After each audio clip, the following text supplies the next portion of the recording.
All right, Shabbat Shalom, Shabbat Shalom, Shabbat Shalom. Once again, you are live and direct with your Akazaki Yahoo, giving all praises, honor, excuse me, giving all praises, honor, and great esteem unto the Most High Power, Yahuwah, Bahashem, Yahushua, HaMashiach, and to the 12 tribes of Israel who are scattered to the four quarters of the earth.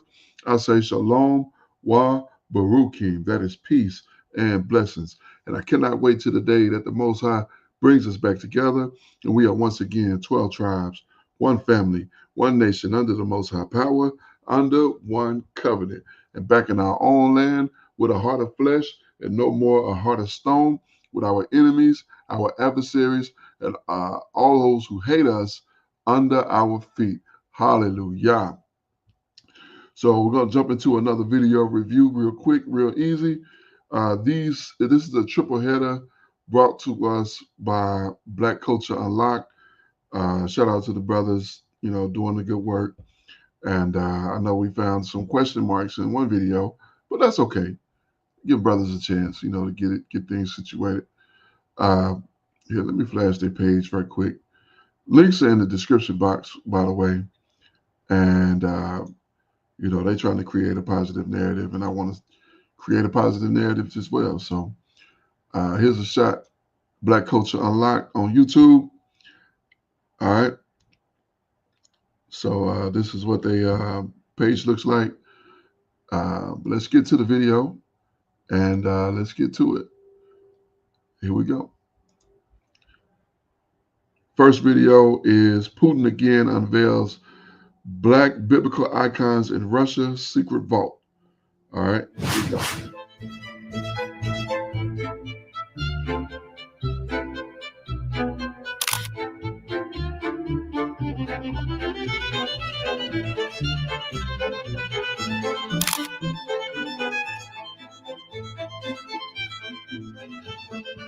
Looking right at what you see now, do you want to take a solemn guess at what we have again here before you today in this video? These are the very authentic IDs of the paintings of the very people in the story of the good book, the Bible. Only a year ago, the global community ran agog with the buzzing news of certain posters said to have been found in some secret vault which, it was said, had at last been opened to the world by the president of the Russian Federation, Vladimir Putin. And, in these posters, were found Black biblical Israelites and icons.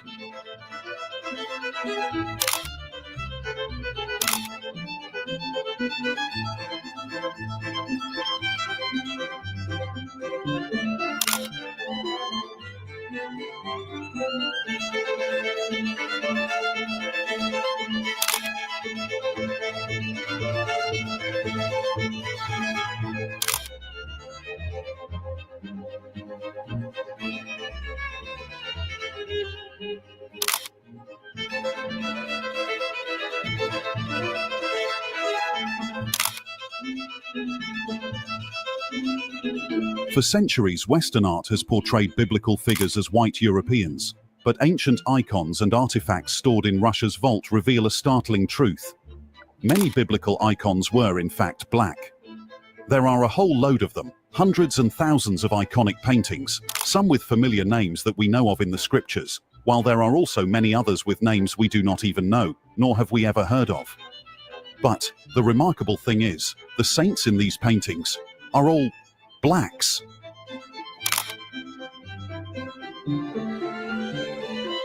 They are, and have always been, black people.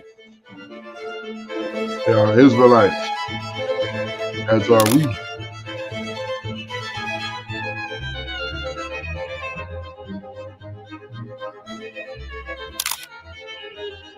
We haven't always known that we were Israelites. But now that we know, we conduct ourselves as such. Because we the people of the book. All praises to Yahuwah, Bahashem, Yahushua. By these revelations, it is finished. No more doubts on the identity of blacks in the world's biblical history any longer. Would you like to know why? Because these paintings are all Byzantine artwork. Now, let's get you enlightened on why you must take any art called Byzantine very seriously. If you've witnessed the enticing classic ornaments and decorations in Christian churches around the world, those are perhaps the legacy of Byzantine art. Cities like Ravenna, Italy, Kiev, Ukraine, or Novgorod and Moscow, Russia, are the epicenters of artworks that were produced during the Byzantine era. Artworks that had significant influence on Christianity. But what is Byzantine art, and what are its distinctive features? First off, the arts of the Byzantine era correspond to the dates of the empire, which spanned more than a millennium. The Byzantine Empire was the Eastern Roman Empire under Christian rule that thrived in the Middle Ages, from 330 AD until the fall of Rome, when the capital Constantinople, present-day Istanbul, fell to the Ottoman Turks in 1453. This Eastern Roman Empire, unlike the Western half that was ruled from Rome, was a peaceful region that maintained religious, secular, and artistic values. Thousands of painters and craftsmen went to Byzantium to get away from the barbarian Dark Ages in Rome back then. These artists created Byzantine art as the new style of Eastern Christian images and icons, which ultimately flourished into Orthodox Christianity. Because Byzantine art spans over a significant amount of time, it can be divided into three periods: Early Byzantine, 330 to 750, Middle Byzantine, 850 to 1204, and Late Byzantine, 1261 to 1453. Generally, the characteristics of Byzantine art were almost completely in tune with the religious realm, particularly about the transcendence of the Orthodox Church under the Byzantine Empire into artistic forms. Similar to the way of Greek predecessors, Byzantine art has never forgotten its cultural roots and heritage, which originated in Greek culture after being Christianized from the Eastern Roman Empire. This is why artworks from this era continue to resemble their origins.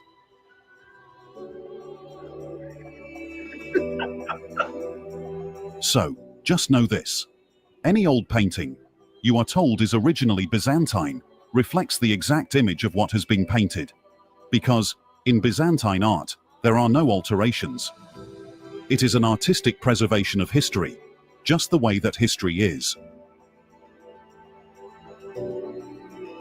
This isn't the first time, however, that these icons would surface in the public eye. The first time they were displayed by the Russian Federation was no less than 15 years ago in Moscow. Icons dating back to the 14th century brought together from private collections across Russia.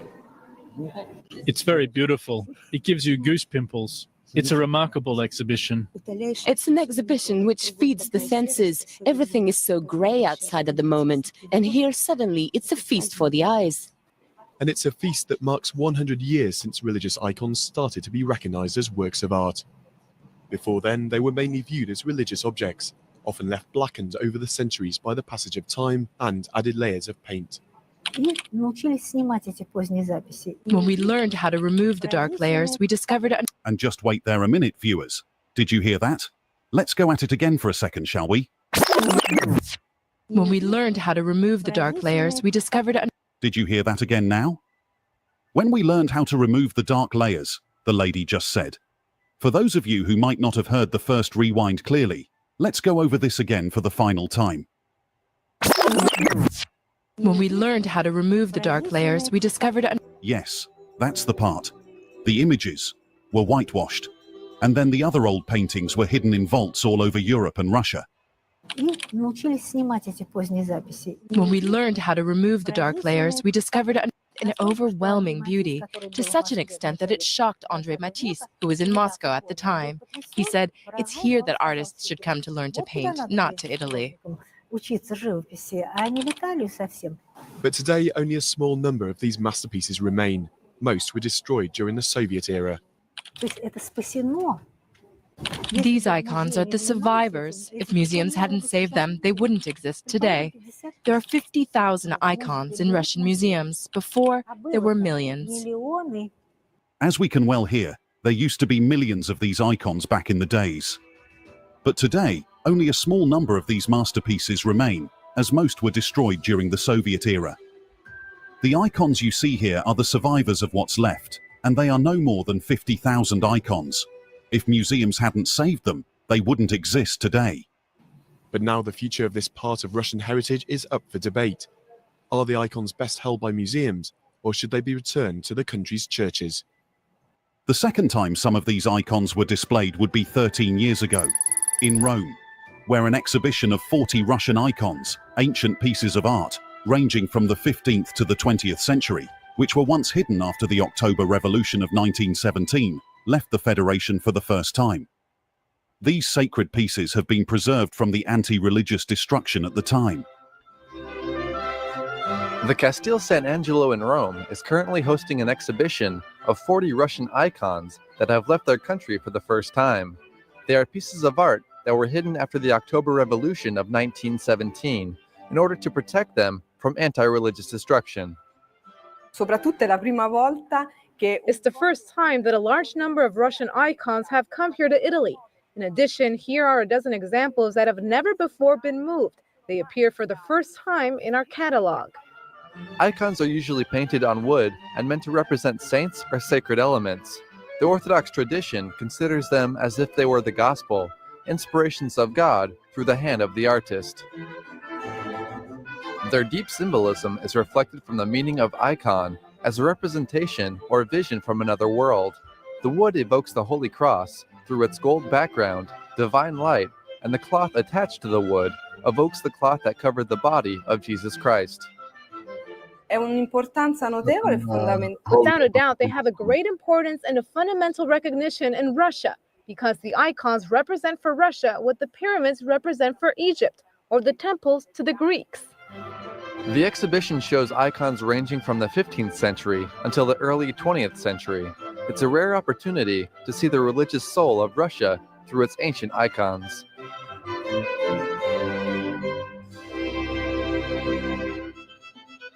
Only these icons were not as much as the vast varieties, which were found in the century-old secret vault that was opened to the world over a year ago by the President of the Russian Federation, while the Ukraine and Russia war dragged on. As the Ukraine-Russia war drags on, Russian President Vladimir Putin has decided to move one of Russia's holiest icons from a museum to a Moscow cathedral. This arises a debate around Putin's growing reliance on the church. Emphasizing on the importance of the holy icon, Putin ordered Andrei Rublev's Trinity be transferred to the Russian Orthodox Church from Moscow's Tretyakov Gallery for a year. The relocation of Russia's most well-known icon highlights how closely the war has intertwined politics and religion. Trinity is a 15th century artwork which is all set to take its place in the Cathedral of Christ the Savior. The icon depicts the Oak of Mamre, where the three angels visited Abraham in the book of Genesis. This act by Vladimir Putin caused quite a big stir at the time of the event, as it had happened in the heat of the Russia-Ukraine war. The researchers of the Russian Orthodox Church had argued at the time that the revelation of these black icons was a political move by the President of the Russian Federation. The researchers of the Russian Orthodox Church are arguing that this transfer of icons is a political move on behalf of Putin. He wants to keep the church on his side in this war by showing his respect to the religious institution. The West claims that Putin is framing the war as a battle for the survival of Russia, to which the researchers further demand that he needs to prove that the war is not his personal military activity, but that there is a higher metaphysical mission in Russia that he is trying to fulfill. In the past, several Russian propagandists have used Christian symbolism about fighting the devil. They have even used antichrist symbols to rally support for a war that has gone on much longer than the expectations. The West says that it just wants to help Ukraine defeat Russia on the battlefield. Despite all said and done, the solemn truth remains that the question of whether the act of revealing these black icons was some political move or not for President Putin doesn't matter, or compare to the nobility, humanity, and honesty of the act behind the unveiling in essence. There is the undeniable fulfilling elation one always gets to feel at the news of such long hidden truth, unearthed, at long last. The images of Jesus and other historical figures in Russia's black icons challenge the commonly known perception of antiquity and reveal the extent of black people's presence and influence throughout history. Going forward, the unveiling of these old icons didn't stop at the opening of the vault only. paintings from the 1500s and 1600s depicting black icons, including Jesus and the Mother, Mary, the prophets, and even Abraham, in a highly sought-after book that explores the history of black people in Russia, Italy, and other parts of Europe also surfaced. The book contains interesting depictions of black people in biblical scenes, which is knowledge that is not taught in the American educational system. Let's have a look. This is Russian Icons by Father Vladimir Ivanov. I hope I didn't butcher that name, but this is a book that is highly coveted by different circles. Because it has the black icons, it has the history of black people in places like Russia and Italy, in places all over Europe. This book can range from $1,300 to $3,000, so it's not an easy book to get. I actually borrowed this book from a friend. This book has a lot of interesting depictions in it. A lot of them pertaining to the Bible. Like right here, this is the Transfiguration of Christ, and you see it's black people in caves, I believe, what it looks like. It's black people in the whole picture, but this is knowledge that escapes black people here in America. It's definitely something that we would never see or never hear about in the educational system. Now, I'm pretty sure there's people that are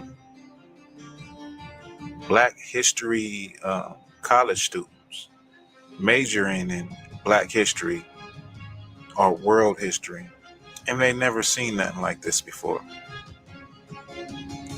At least not from the standpoint of Europe, These are the very authentic IDs of the paintings of the very people in the story of the good book, the Bible, including the most popular of the biblical characters today in this world of mankind, Jesus. And as for the name Jesus, do you know that the said name happens to be only a transliteration of his original name, Yeshua? Which even makes one never stop to wonder what the changing of people's names, blacks to be precise, actually means to the white racist. However, let's not veer from the course of the subject in hand. The truth of the matter is, it is no longer news that virtually the entire character in the good book have all been confirmed black. This is the crucifixion of Christ. And in it we see angels, black angels. The people surrounding him are black.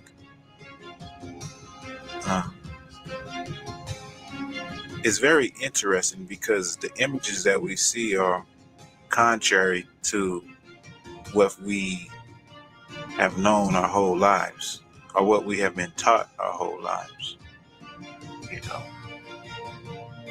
Like I'll say it again, like these type of images of antiquity escape Black people here in America, and I can say all people in general, just people in general don't know. I'm pretty sure there's plenty of Caucasian people and people of all nationalities that don't know the extent that Black people covered the earth.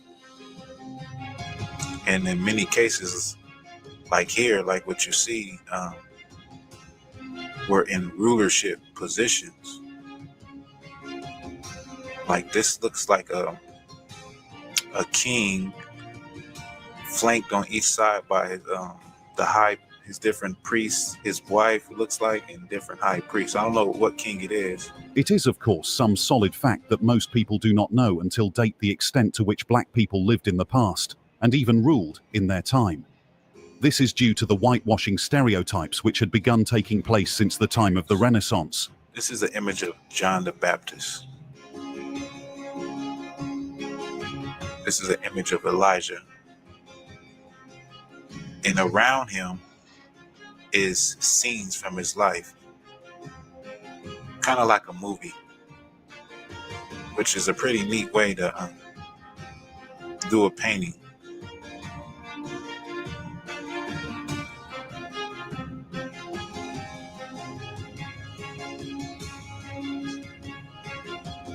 This is another saint. I don't know who it is. There you have another saint. As the book, as you get closer to the end, the icons start to lighten up. You can well see that the images begin to lighten afterwards at the ending.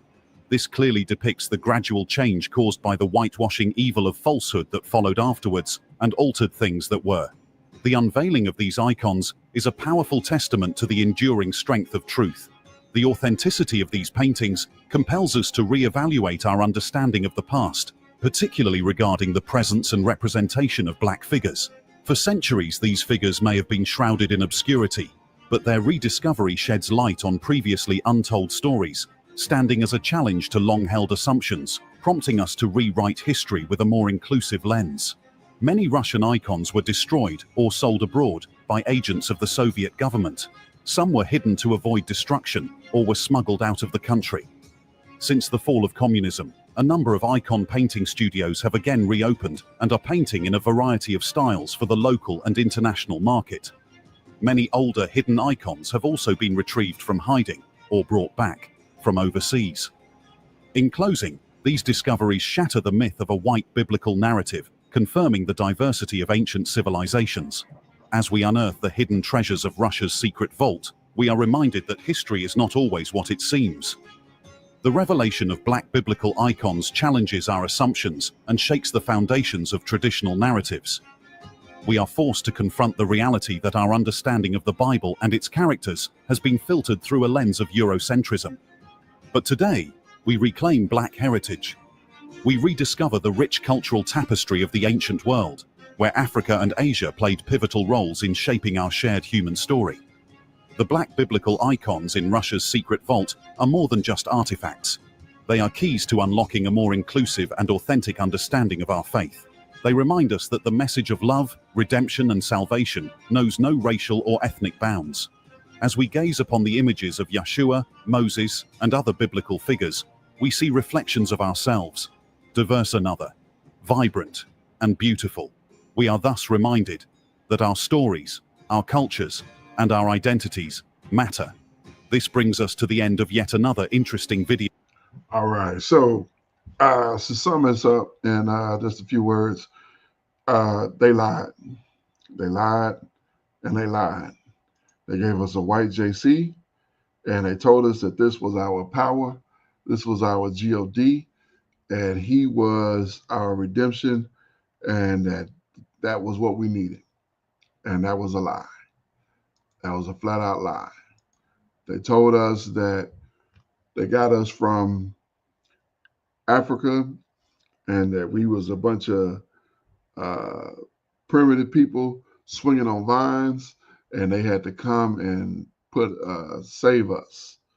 They told us that slavery was the best thing for us, and that this was the very best situation that we could have been in to get brought here. They told us also that we were here in America, and that was pretty much the extent of it.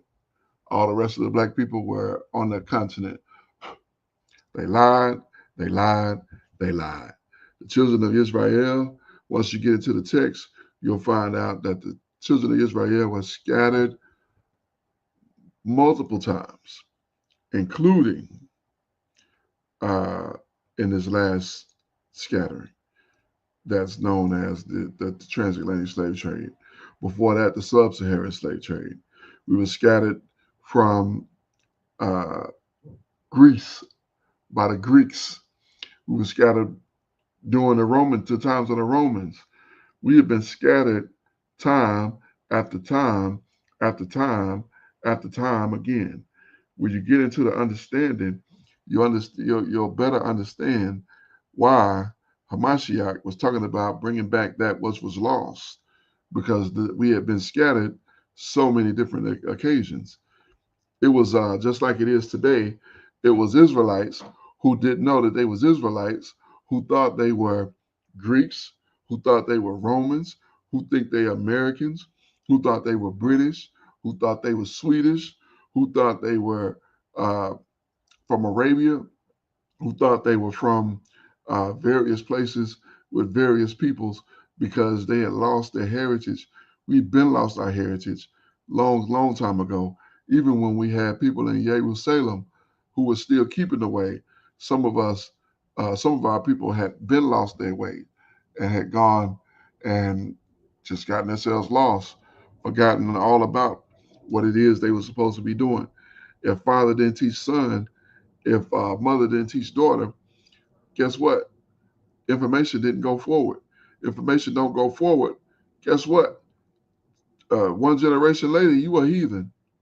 If you don't teach your children how to live set apart, they become heathens. And that's what happened. We became heathens. Akazaki Yahu was a heathen. Was. Praises to the Abba. Abba opened my eyes, showed me the script, showed me the text, and gave me the truth. And I'm thankful to the end that he did that for me, because he didn't have to do it. And I'm thankful. So we're going to get to the next video. Again, this is a triple header. We just went through the first one, the icons. Next, we have Hidden Black History, the U.S. government tried to erase. I hope there's not one that we covered already, but here we go. Trigger warning.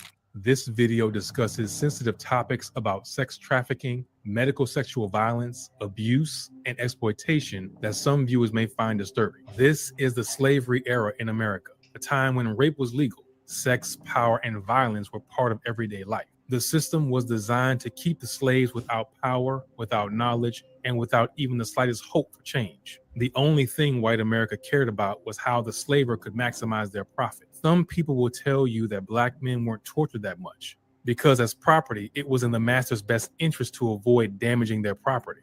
But that couldn't be further from the truth. The whole concept of torture came about because there were no consequences. Anyone could do whatever they wanted with their property. Just take a look at the tools they used to torture these people, chained by the neck like some kind of animal, fastened with a head frame and a mouthpiece to prevent him from eating, and iron weights to make sure he wouldn't run away. Life expectancy for a black American slave born into slavery was just 21 or 22 years, compared to whites 40 to 43 years. About 50% of enslaved babies died in the first year of their life. That was twice the death rate of white babies. Those who survived were trained to be completely dependent on their master. This was the only way to keep them from running or revolting. Sexual abuse was a big part of slavery, just as much as it was for women as it was for men. For men, though, it was a different kind of torture. Lewis Clark, a former slave, once said that a slave can't be a man because he could not protect his female kin from being sexually assaulted by owners and overseers.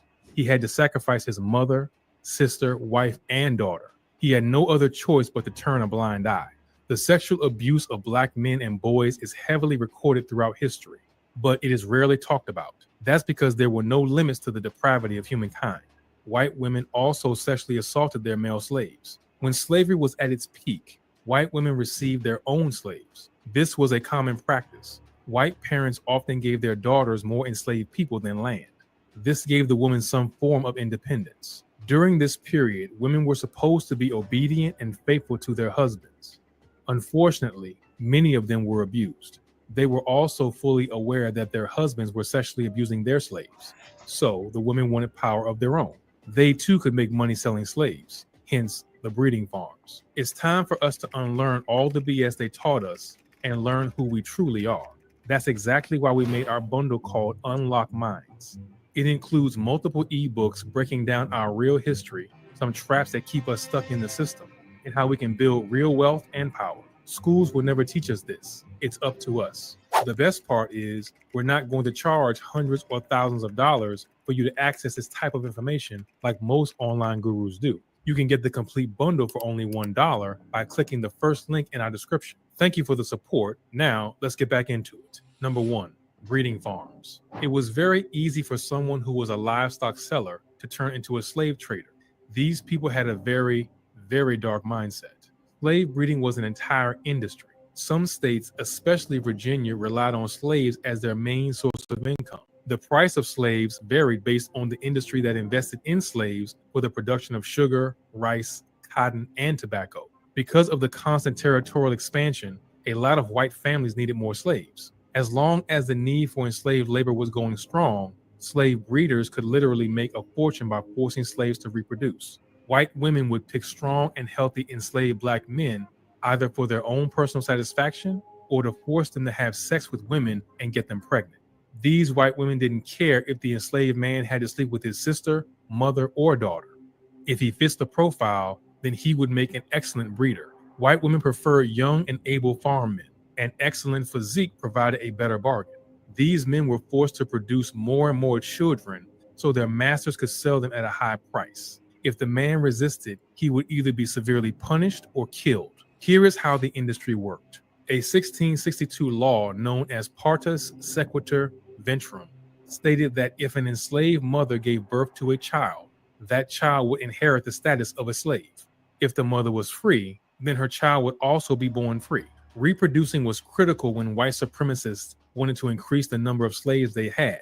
More slaves meant more labor, more money, and money equals power. This became a crucial practice, especially after 1808 when the international slave trade was banned. White people had to use any means necessary to maintain a high number of slaves without the transatlantic slave trade. So, men sexually assaulted black women to procreate, while white women often forced their slaves to increase their numbers. The children would be sold on the market as valuable commodities or raised on farms and plantations as laborers. In many cases, white women would take these kids away from their parents and bring them into the big house. The children would be made to serve.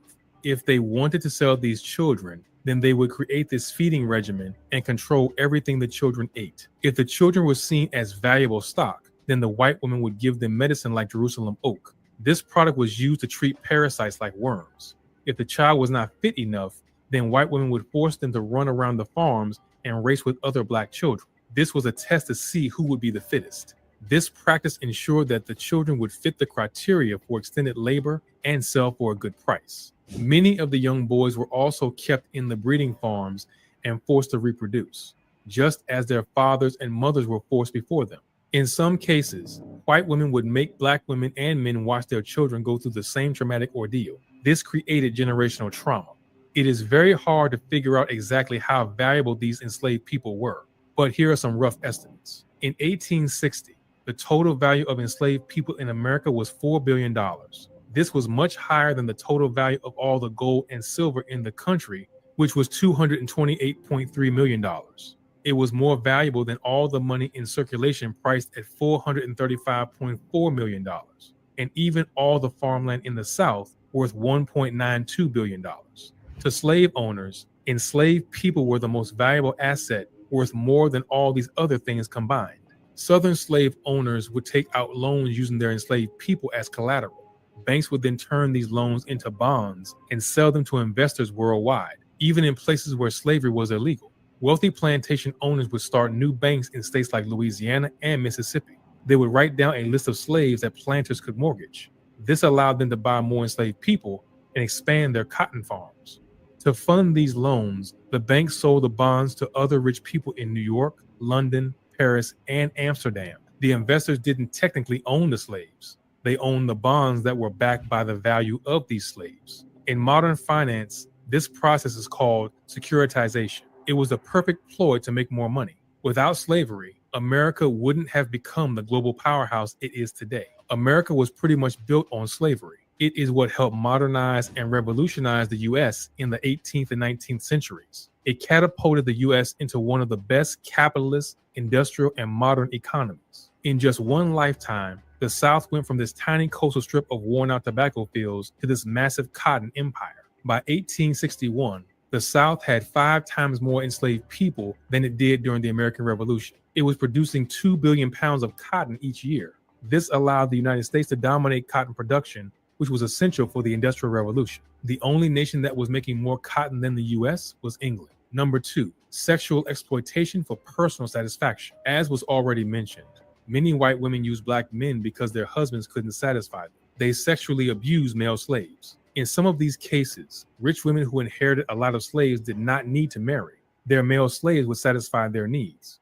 According to an interview by an unnamed former slave in Georgia from 1937, it was common for white women to sleep with black men. Here is an excerpt from that interview. In them times, white men went with colored gals and women boldly. Anytime they saw one and wanted her, she had to go with him, and his wife didn't say nothing about it. Not only the men, but the women went with colored men too. That's why so many women slave owners wouldn't marry, because they was going with one of their slaves. These things that's going on now ain't new. They've been happening. That's why I say you just as well leave them alone, because they going to do what they want to anyhow. According to Harriet Jacobs, a writer whose autobiography exposed many of the untold horrors of sexual abuse, there was a white woman who preyed on enslaved black men. She would pick the most brutalized young man who would never dare to cross her. These anecdotes made it clear that some white women initiated these sexual acts even though they clearly knew their cultural role. They did it anyway and chose the most broken and traumatized men to hide the abuse. Jacobs explained, she did not make advances to her father's more intelligent servants. Instead, she specifically singled out a man over whom her authority could be exercised with less fear of exposure. Such a man had to be previously terrorized into submission. The woman would then abuse his state of mind. If he refused, then he would be punished. The slave owners, masters, and overseers called themselves Christian, yet allowed this debauchery to happen. Of course, not every white woman was brave enough to avoid getting married and keep using slaves. Some women in the South sexually abused their male slaves in secret. This allowed them to explore their sexual desires while still appearing innocent and virtuous to the outside world. By keeping these relationships hidden, they maintained their reputation for being pure and modest. Based on testimony by a man named Hinton, a white doctor once told him that in Missouri and Virginia, white women, especially the daughters of those smaller planters who were brought into more direct relations with the Negro, had compelled someone of the men to have something to do with them. These women knew that their brothers, fathers, and grandfathers were sexually abusing their female slaves, so they saw it as another form of release. Remember, these people were raised in homes that made abuse just an everyday life kind of thing, so most women didn't see anything wrong with that. If the black man who was abused by their white mistress was already married to another slave, then this could have caused a lot of tension between the couples. Not only that, but it would result in the birth of mixed-race babies. There was one such case in antebellum Alabama, where a white man filed for divorce because his wife gave birth to a black child. The father of the child was one of her black slaves. But what happened if a black man was caught sleeping with his female master? In 19th century Virginia and the rest of the southern states that allowed slavery, the rape of a white woman by a slave was a crime punishable by death. However, if a slave was found guilty of attempting to rape a white woman in Virginia, they were not sentenced to death. Instead, they were sexually mutilated. Number 3. Castration and other forms of punishment. Castration was another form of punishment. This was used if an enslaved man was caught in bed with his master's daughter or anyone from the family, even if he had an affair with an enslaved woman that his slave master was interested in. Not only was the punishment used to take away any form of pride that the man had, but also as a way to showcase power and superiority. By feminizing black men, slave owners reassured themselves that they were the most masculine men on their properties. They also demonstrated this by sexually abusing women and girls. Back then, the laws were much more severe for black people. White men faced no repercussions, but how the accused slave was treated depended not only on the race of the accuser, but also on their behavior as well. Many white supremacists, like aristocrats and wealthy merchants, used enslaved men as a form of sexual entertainment. Women and men would force the enslaved to take their clothes off, line up, and have their naked bodies ridiculed and scrutinized in a room full of people. There were other forms of punishment as well. Enslaved black men and women were constantly afraid of being sold, especially if they lived somewhere in the North. Their masters would threaten to sell them to the southern states and the West Indies, where conditions were extremely brutal and there was a high death rate. If these enslaved people already had a family there, this punishment sounded particularly terrifying. Female slave masters also punished the black slaves with nakedness. One former slave said that his mistress stripped and whipped him. He said, "Mr. Hammonds was a very severe and cruel master, and his wife still worse. She used to tie me up and flog me while naked." Another black man described his mistress in a similar manner. She too had stripped him and beat him. He said, his wife was a harsh, cruel, hard-hearted, tyrannical woman. Her whole being was filled with hatred of the blackest and bitterest kind against the poor, downtrodden, crushed, despised, and trampled slave. She seemed possessed with some satanic influence and never was in her glory unless she could have her slaves tied up to the whipping post, stripped naked with a pair of flat irons fastened to their feet. Then she would stand by, drawing the lash like an infuriated demon. All the nicer sensibilities of her womanly nature seemed to be crushed out of existence. She would ply the lash until the poor victim would faint dead away. When there wasn't any beating involved, the mistress could humiliate and feminize enslaved men. She could make black boys and men wear dress-like shirts. Young black men and boys were denied the right to wear pants, especially in the Deep South. There were plenty of interviews and historical records to back that up. It goes back to the idea that men are superior to women. Boys and girls were taught from an early age how to dress, act, and behave. And for boys to wear long, dress-like shirts made them look weak. White women were encouraged to be with strong men, but discouraged from being with someone who looks weak. There are many letters and diaries that mention the highly sexualized nature of black enslaved men. Many of their masters and mistresses had some kind of psychosexual superiority complex. Here is a record of Richard Orford, who was enslaved in Georgia as a young boy. He said, "The children wore a one-piece garment, not unlike a slightly lengthened dress. This was kept in place by a string tied around their waists." Another person from Georgia recalled a similar memory, stating, "The one little cotton shirt that was all children wore in summertime then weren't worth talking about. They called it a shirt, but it looked more like a long-tailed nightgown to me. This is something they wore every day and every night, mainly in summer. When winter came, some boys finally got to wear pants, but only in the coldest parts of winter. The shirts were warmer and the pants quilted. This provided a bit more coverage, but it still was not enough to keep the body warm. In some places, the black boys wore shoes and a small coat, but neither of them had underwear or drawers. Some slaves didn't even get to wear pants, even if it was freezing outside. They would wear the same things over and over again until they were worn thin and shrunk up. But it didn't matter. If their masters didn't give them a new pair of clothes, then the men would be stuck wearing what little they had for days on end. This was probably the most psychologically damning aspect. You see, when boys become young men, it is normal for them to try and pursue women. But in the mid-19th century, boys matured very early. Most of them were sexually active and drinking alcohol when they were teenagers. Some girls were married off as soon as they got their period. By choosing to dress the boys more feminine, slaveholders established their masculinity. They wanted to make sure that young black men would have less of a chance of courting young girls. Some boys didn't get to wear pants until they were 10 or 12 years old. Others would receive their first pants when they were 14 years old. It really depended on their master or mistress. But there are even more disturbing horrors than that. Events that white women also witnessed and probably even abetted.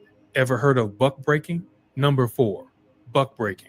This is probably one of the worst forms of punishment ever inflicted on black enslaved men. It may not have been the most painful form of punishment, but it was definitely devastating on a psychological level.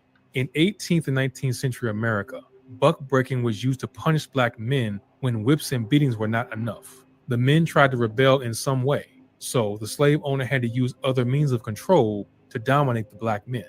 In the Caribbean, another form of sexual abuse was used to publicly humiliate, degrade, and dehumanize male slaves. Slave masters and other white supremacists would gather around to sexually abuse male slaves in front of everyone. This was a common practice when slave rebellions became more prominent. First, an enslaved black man was to be stripped naked and beaten in front of the entire village or town. Then white men would take turns sexually abusing the man.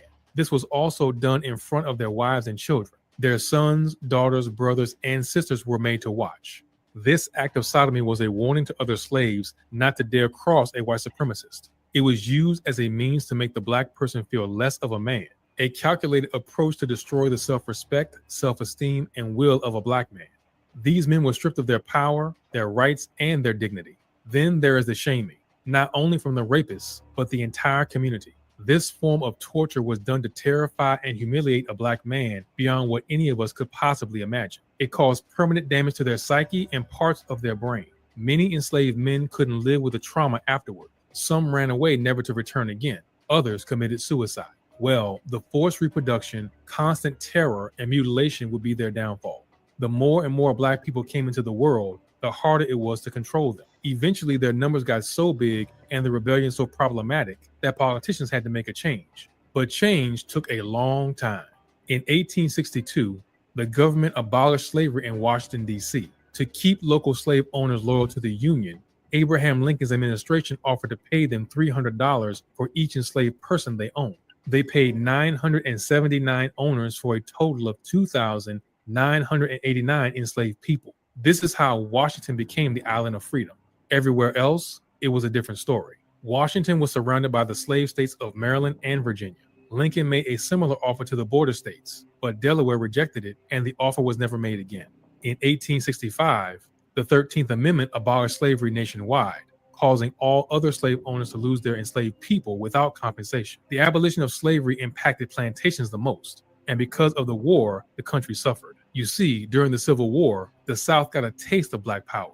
The idea that Black people could unite and turn into this armed force terrified them. That's why atrocities were so common, and so repression and terror started again. Many Southern landowners moved west to find new opportunities. However, the reversal of Reconstruction over the next decade led to farm workers in the South still working for very low pay. Despite these challenges, the country recovered. It even grew stronger. That's because after slavery was abolished, the Black codes were put in place. They were there to stop Black people from getting their power back. And for a time, the Black codes were widely successful.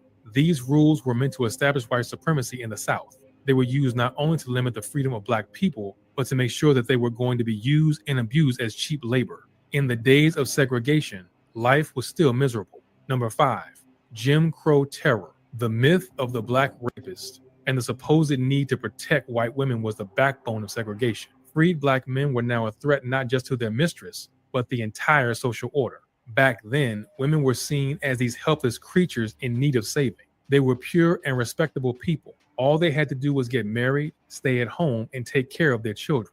White supremacists used the Bible to justify forming and using Jim Crow laws. Theologians and ministers taught white people that they were the chosen ones and that Black people were cursed to serve. It was not their place to meddle with the pure white woman.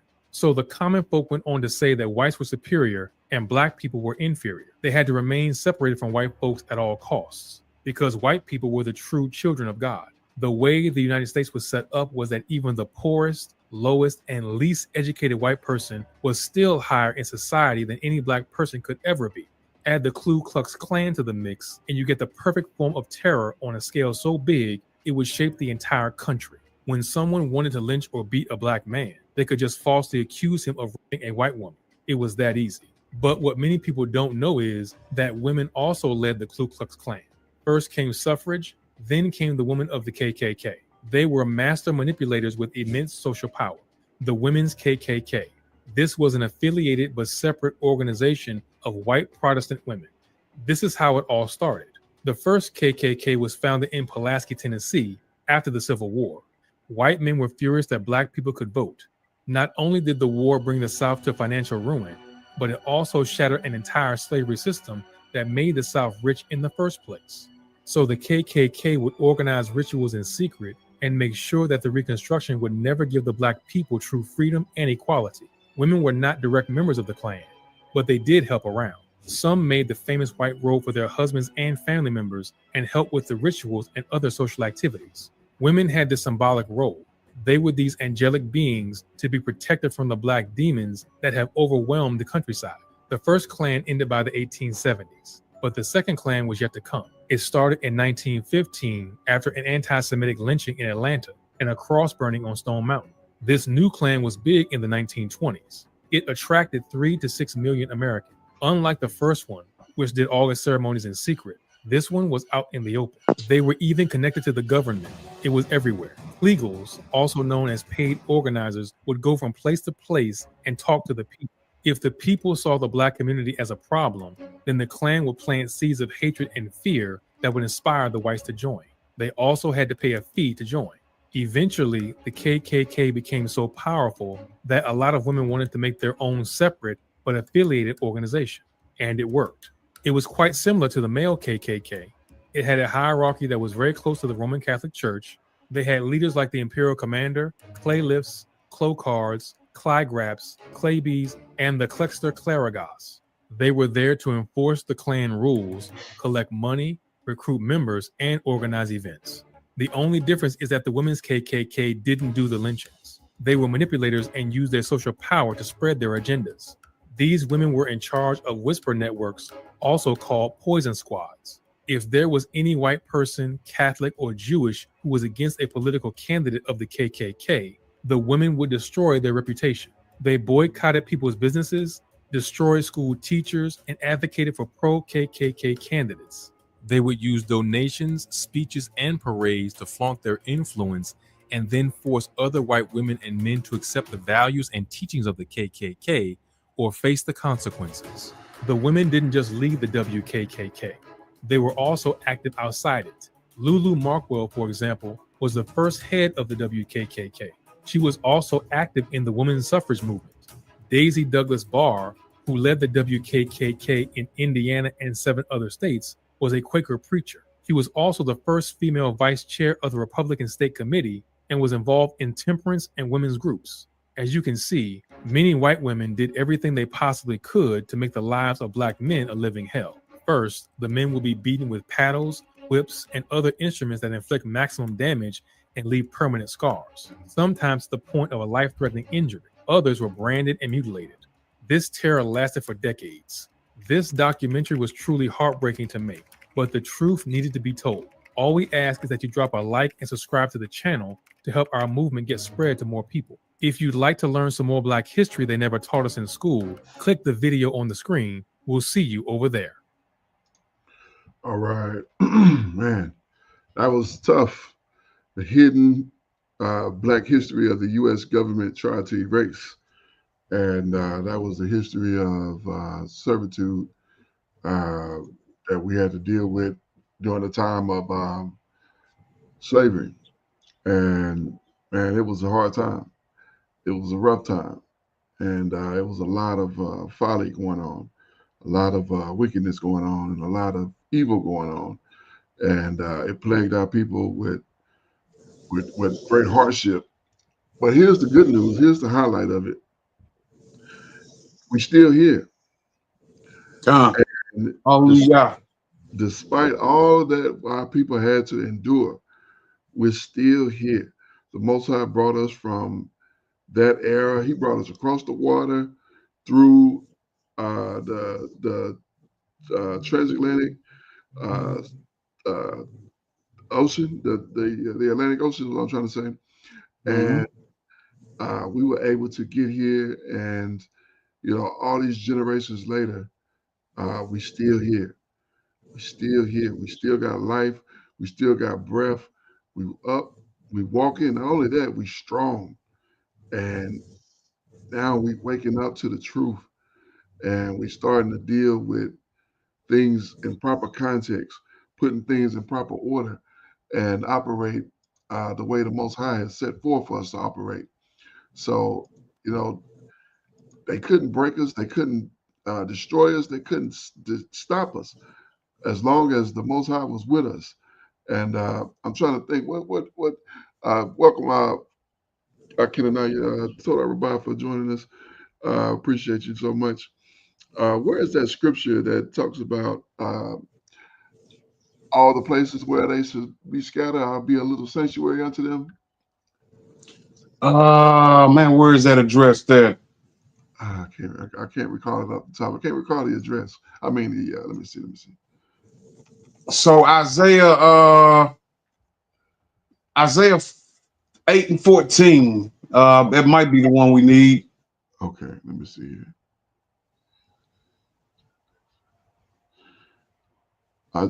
You said Isaiah 8 and 14? Come. Okay, let's get that real quick. And you might have to start before 14. Isaiah chapter 8. Let's see. Let's get that real quick.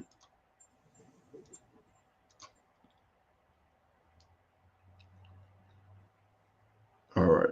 It's the book. Yeah, believe in women. Okay, con. Let me see. Verse 9. Kind of get it into context. All right, verse 9. This is the book of Isaiah, chapter 8 and verse 9. Associate yourselves, O you people, and you shall be broken in pieces, and give ear, all you of far countries. Gird yourselves, and you shall be broken in pieces. Gird yourselves, and you shall be broken in pieces. Take counsel together, and it shall come to naught. Speak the word, and it shall not stand for the Most High is with us. Hallelujah. Hallelujah. Indeed, indeed. Verse 11. For Yahuwah spake thus unto me with a strong hand, and instructed me that I should not walk into the way of the people, saying, say not you. Oh, was that all? No. It's all the way to 14. Was I think the verse that you wanted. Continue with verse 12. Say not you, say you not a confederates to all them whom this people shall say, a confederates. It's like a confederacy. Neither fear you that you their fear, nor be afraid. Sanctify Yahuwah Zavaot, Yahuwah of hosts, himself, and let him be your fear, and let him be your dread. Verse 14. And he shall be for a sanctuary, but for a stone of stumbling and for a rock of offense to both the house of Israel, for a gin and for a snare for the inhabitants of Jerusalem. So if you understand the split between the two, between the two, you had the southern kingdom and you had the northern kingdom. The northern kingdom was Israel. The southern kingdom was headquartered in Jerusalem. So that's how you mention those two there. So praise to the Abba for that text. Here I got one more. The book of Ezekiel, chapter 11.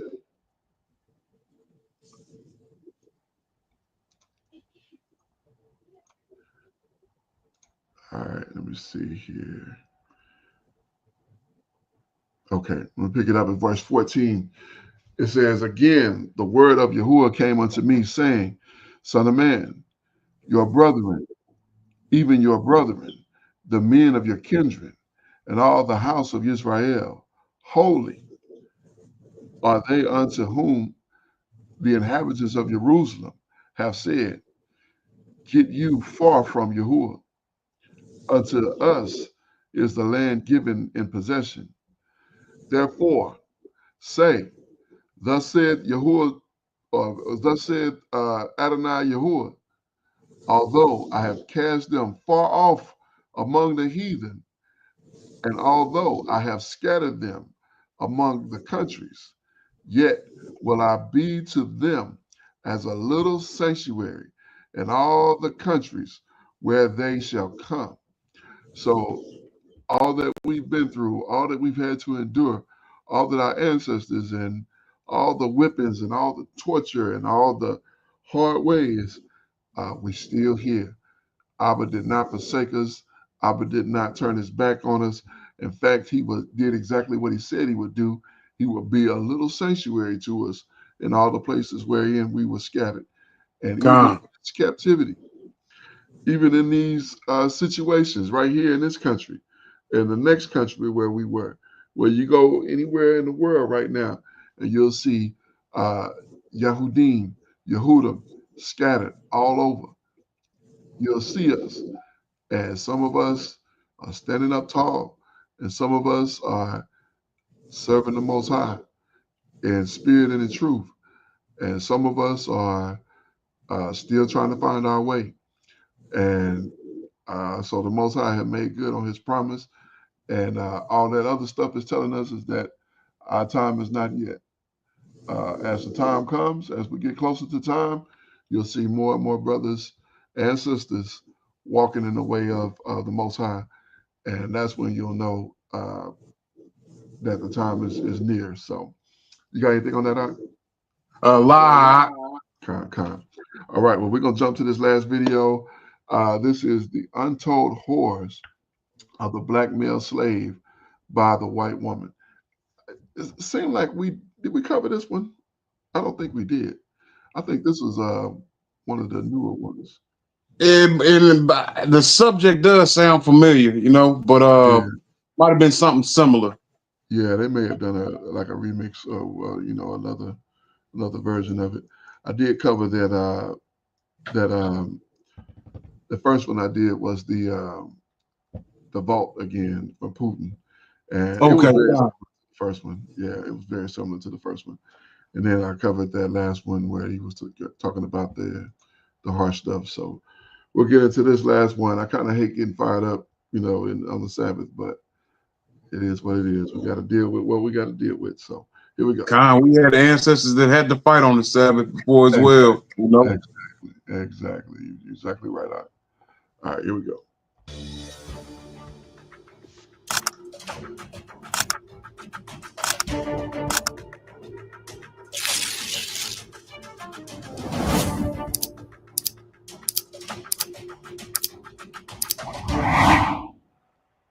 When you think of sexual abuse during slavery times, chances are you consider many cases of white male slave owners raping black women. While this often happened, often when these children were just 14 or 15, what we often fail to talk about is the sexual abuse against black slaves by elite white women. From outright abuse to romantic relationships, this was something that often went under the radar, but is still part of black culture and the difficulties our ancestors had to face. Some of the enslaved women's children were undoubtedly conceived within relationships of love, but others were undoubtedly the result of sexual assault. Slavery has been around for a very long time, but in the BC eras, it wasn't about race as we've seen it in more recent times. If we take a closer look at black culture, we'll notice that racism caused white Europeans to think of themselves as a superior race. The fight for freedom amongst blacks finally allowed our kind to be called freemen less than 200 years ago. Slavery against black people lasted for hundreds of years. And even when it was abolished, our culture continued to experience discrimination and racism from white people. When slavery started in 1619, or as some experts suggest, even earlier, black people had to endure a lot of hardship. They were enslaved in Africa and then exported to the Americas. Several other areas where the black population was the majority also became a target for white supremacy. Black slaves became a business. While history has been recorded, and we know all too well about the sufferings of our previous generations, there are still many stories that are untold. One of these stories is the suffering that black slaves had to endure, not from their white male masters, but rather their wives. In this video, I'll talk about the abuse of black male slaves by white women. We'll take a look at how this worked, why it happened, and the progression. In 1619, British colonies consisting of white people had enslaved 20 Africans. They brought these enslaved black people to the United States. This wasn't the start of slavery and the racism against the blacks, but it marked the beginning of the slave trade. They saw an opportunity and soon began to enslave and export even more black people from Africa. Slavery in the United States dates back to August 1619. More slaves were brought to the U.S., and soon these black people were traded to other countries as well. When you read more about slavery, there's one common occurrence that you'll see. White men bought these slaves and then used them as their servants, from farm work to cleaning their houses and more. There's another common story that's shared about these slaves. You see, when black women were enslaved, they often became the victims of their white masters. Several experts have reported on this, and there are even books written by black slaves who were able to gain freedom later on. It started with these white people enforcing their supremacy onto black women, but not only the adults. When the black women gave birth to a child, they would become exposed to the harsh way that the white masters handled their parents and them. This became their education. It wasn't just the white men who owned these slaves that handled them this way. Their sons were also guilty. This created a sense of inferiority in the black children as they grew up. By the time these kids reached their teenage years, the white men and their sons changed their behavior towards them a bit. They began to offer these girls gifts with the hopes of getting them to become their personal servants. This was a title that often included sexual acts. So a lot of these girls were reluctant to the idea. Those black teens who didn't fall for the bribes they were brought by their white masters were then forced against their will to obey the sexual desires of these men. There were cases where these men became somewhat romantically involved with these black women. However, this was often one-sided, where the white men were able to make teenage girls think they were in love. There's a different side to all of this. While the men were sexually assaulting and even abusing the black females who were part of their slavery, white women were also starting to do their own thing in the background. One thing that you have to take into consideration here is the fact that in these white households, the man would be the master of the house.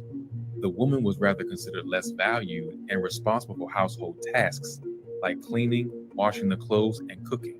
Even amongst whites, women didn't have the same rights as men.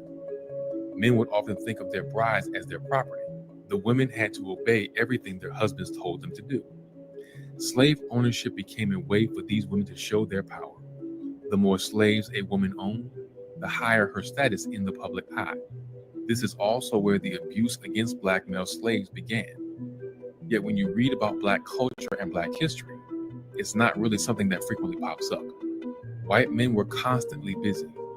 They had businesses and farms to run. At the same time, they were sexually abusing the black women who were part of their slave system. They often didn't have the time for their wives, expecting everything to be sorted and clean when they got home. By the 1680s, African slave labor became the dominant system on Virginia farms. So instead of spending time with their wives, the white masters decided to entrust their wives with their very own slaves. As slave ownership became a marker of power among women, things got even worse. Young white children would be given slaves as presents for their birthdays. They were taught about slavery and the fact that they were the supreme race from a young age, so they grew up thinking that it was okay to treat black people this way. By the time a white female reached the age of 18, they would often have multiple slaves behind their name already. This was the case for the elite. The more slaves they had, the better, as they were taught that this shows how much power and influence they had on the community. It also became a sign of wealth. The thing is, these women didn't just own these black male slaves. It wasn't just about status for them. They actually started to abuse them. It went further than just physical abuse, as they even turned to rape as a way to discipline their slaves. Apart from being used as a disciplinary act, these women would also sexually abuse the black men to enforce their power and supremacy over them. Since there are so few details and talks about the fact that white women had their own black male slaves, you think that it wasn't a common occurrence. However, that's not true. It's just one of those things that America's white supremacy has been trying to write out of history. Experts have already taken a look at this and found some astonishing results. It turns out that about 40% of white people who owned slaves in America were women. This shows you that there were a lot of these cases where the white elite women had their own slaves. It also makes it interesting to learn why it's not told as often as the fact that black women were abused by white slave masters. Stephanie E. Jones Rogers is a history professor who works at the University of California, Berkeley. Over the years, she's done some incredible research on the topic of black male slave ownership amongst white women during these times of slavery in the U.S. She was the one who was able to determine the fact that 40% of slave owners were white women. The surprising thing here is the fact that her findings were based on research she'd done on the census data for 1850 and 1860. This was just before slavery was abolished. It also means that the figures could have been much worse if accurate data had been available at earlier times. You need to remember that slavery lasted for several hundreds of years. By 1860, black people were already fighting hard for their freedom, and they actually won just a few years after the census that Stephanie used. At the very top, the federal government did in fact document white women's slave ownership. It's not just about the percentage of slave owners who were women. Stephanie went deeper to determine just how many slaves these women had, and the numbers seem to be much higher compared to the white masters. To give you a better idea of what I mean, let's take a look at George Washington. It's a name that most people will easily recognize. You probably even learned about him in history class. Today, he's considered a founding father of America. He was a politician and a military officer in his days. We also know that George was actually the very first person to be named president of the United States. While he's portrayed as a hero of the United States during his reign, there are some things that people often don't talk about. This includes the fact that George was actually a slave owner. Given the time when he was alive, between 1732 and 1799, it's not surprising that he had slaves. White men in power all had their own black slaves. However, you should look past George and also consider his wife. She was one of the many white elite women who actually owned slaves. After extensive research, Stephanie was able to uncover some hidden truths about Martha. This includes the fact that she even had her own black male slaves before her marriage to George Washington. In Stephanie's book, she explains that by the time of their wedding, George owned an estimated 18 black slaves. As with most white men at the time, this likely included males and females. Martha, however, had a significantly higher number of slaves behind her name.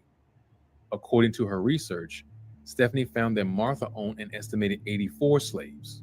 This made her the wealthiest woman to live in Virginia at the time, and could possibly also be one of the reasons for her marriage to George. Most Americans know that George Washington owned enslaved people at his Mount Vernon home. But fewer probably know that it was his wife, Martha, who dramatically increased the enslaved population there. When they wed in 1759, George may have owned around 18 people. Martha, one of the richest women in Virginia, owned 84. Elite men would often seek out the richest and most noble women in their areas. Since women relied on slaves as an economic standard and something to show off their status, this became something that white masters would also look at when choosing a bride. If we talk about the fact that white women played a big role in the slavery of black people, some would come up with excuses. For example, white men considered themselves owners of their brides after marriage. So, in a sense, some would say that these women used their ownership of slaves as a way of gaining freedom during those years of slavery. However, we need to consider how the slaves were treated. They didn't have access to the same facilities, healthcare, and other things as their white female owners. Men were often abused and forced to have sex with their white female masters. While we're on the subject, not all of the slaves owned by white women were black men. You see, there were cases where white women would actually get black female slaves. However, the purpose of this was completely different compared to why they owned black men as slaves. These white women would often complain about constantly having babies and then needing to nurse them. They began to feel like they were enslaved by their own babies. So to counter this feeling, these white women decided to get black females as slaves. Their slaves had to take care of the babies they had and nurse them. Essentially, they didn't want to feel like slaves, so they turned to black people due to white supremacy. This just further caused insult and humiliation toward black culture at the time. There are actually many more examples of cases that have been unearthed by researchers in the modern day, telling us the stories of white women who actively participated in slavery. By taking a look at these stories, we can see the violence that began to unfold against black slaves owned by white women. The fact is, history lessons have painted a masculine picture when it comes to slavery, but men weren't the only ones who became violent with their slaves.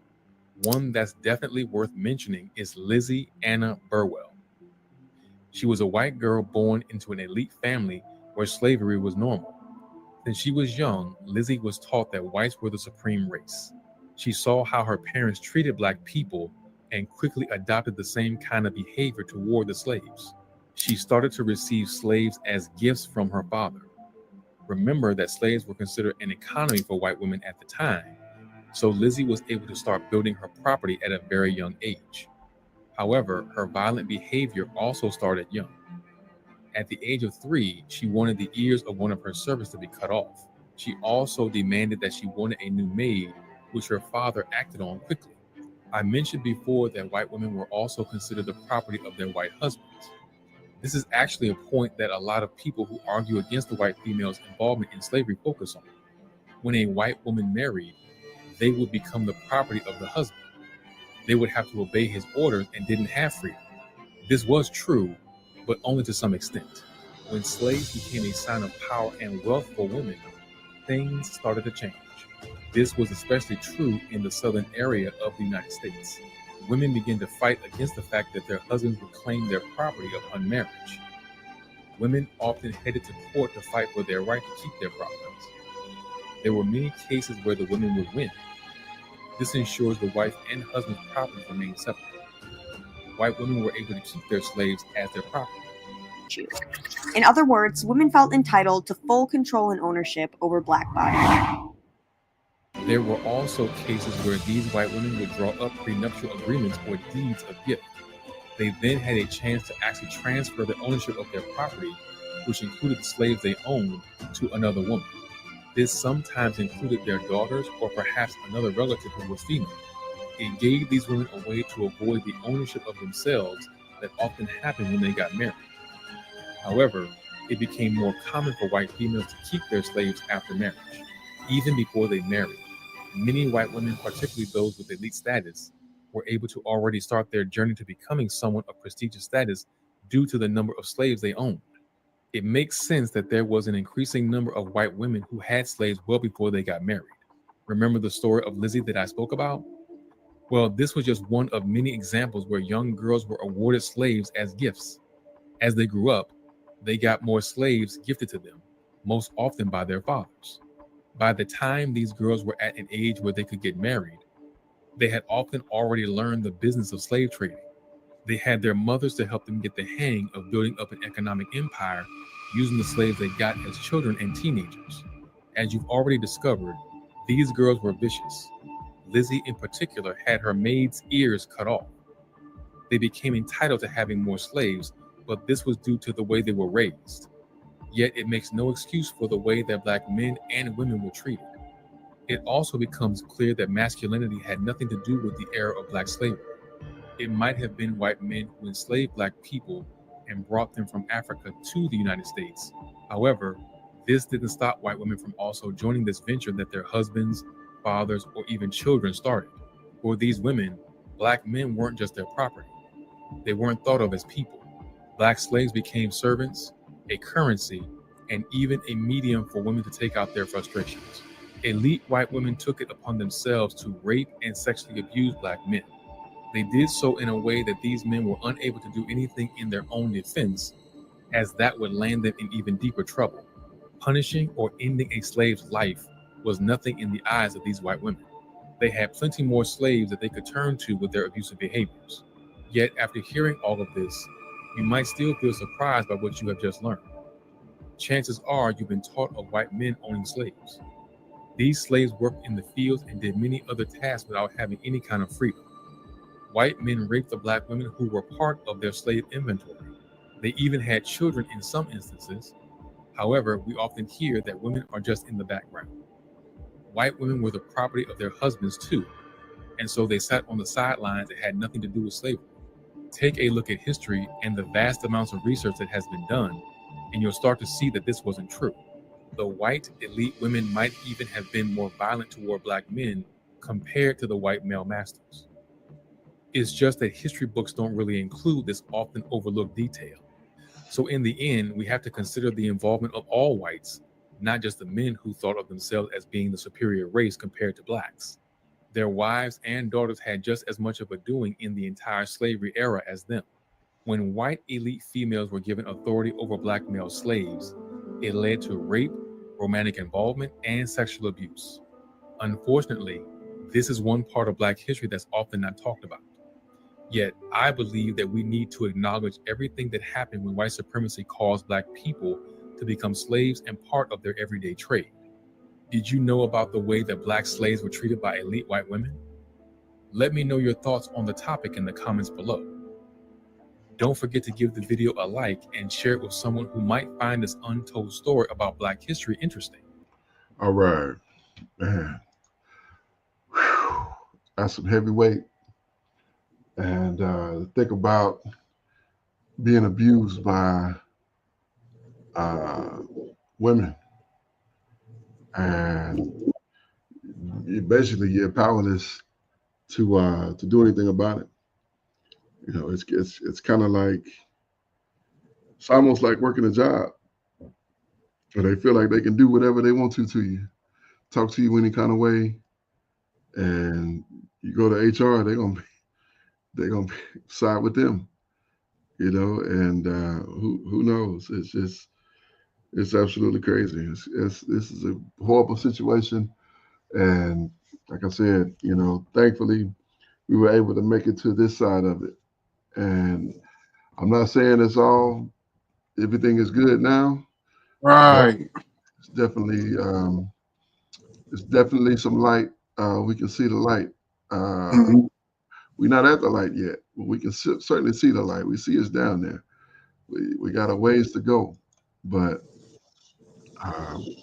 we know that redemption is near. And that's what we're waiting for. So I'm gonna rest there. Go ahead, Doc. Indeed, you know, I'm glad that you said that, because you know it's easy for us to feel like, and I think they kind of like it when we say things are so much better now. But the facts are and you know our near ancestors that were captives here, you know, brought from the continent, you know, went through some deplorable conditions, and that's really an understatement.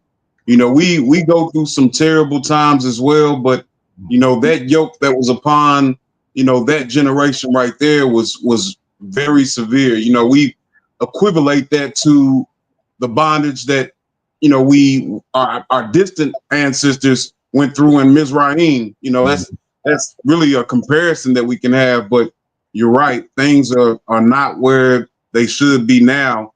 And we can say that because we know what the Most High has in store for us. Exactly. So, and the state that we live now and the conditions that we live now is not what the bar that He has set and what He has said. So we patiently continue to wait, continuing to do the work and to be pleasing in the Abba's sight.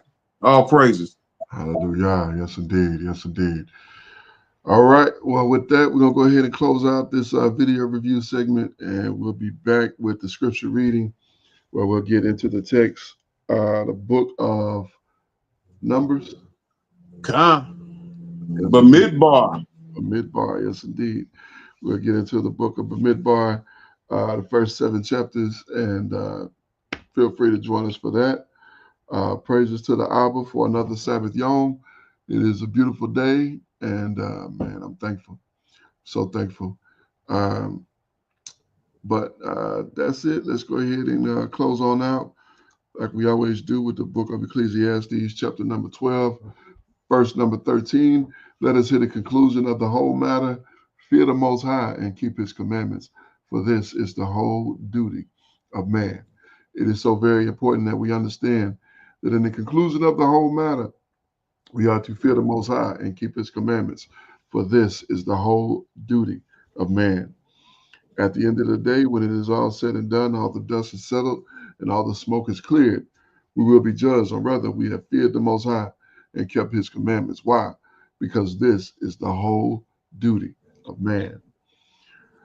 I am your Akazaki Yahu, joined by my most esteemed Akinanaya, giving all praises, honor, and great esteem unto the Most High Power, Yahuwah Bahashem, Yahushua HaMashiach, and to the 12 tribes of Israel, who are scattered to the 4 quarters of the earth. I say Shalom, Wa Baruchim, that is peace and blessings. And I cannot wait to the day that the Most High brings us back together, and we are once again 12 tribes, one family, one nation, under the Most High Power, under one covenant, back in our own land with a heart of flesh and no more a heart of stone, with our enemies, our adversaries, and all those who hate us under our feet. Until that day come, Shabbat Shalom, family. Shabbat Shalom, Mr. Pekah. All praises to the Abba. Praise you, Abba. Yah, hallelujah.